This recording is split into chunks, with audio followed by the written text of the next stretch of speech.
అలా కాదురా, నువ్వు ఇంకా మాకు మీ వైఫ్ని చూపించపోయేసరికి. చూపించకపోతే అనేసుకుంటారా? అఫ్ కోర్స్ చూపించకపోతే అనుకుంటాం కదా వీడెందుకు ఇంతలా దాస్తున్నాడని. రే ఆపండ్రా, అసలు వీడి వైఫ్ ఎవరు అనుకుంటున్నారు? రే, తన టైం చూసి చెప్తా అన్నది, అప్పటిదాకా ఎవరికి తెలియకూడదు.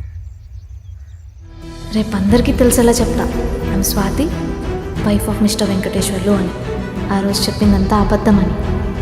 అప్పుడు నువ్వు నన్ను అందరికీ హ్యాపీగా పరిచయం చేయొచ్చు. అయినా ఇప్పుడు ప్రాబ్లం ఏంట్రా? మీరు సంతోషంగా ఉండాలంటే నేనేం చేయాలి? ఒరే వెంకటేశ్వర్లు, మీ వైఫ్నైనా పరిచయం చేయాలి, లేదా ఇప్పుడు మాతో ముందైనా తాగాలి. Choice is yours.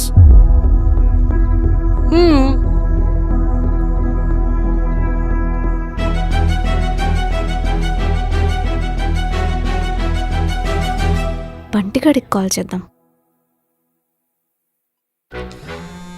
ఇదేంటి ఇప్పుడు చేస్తుంది? రే బంటి, రేపు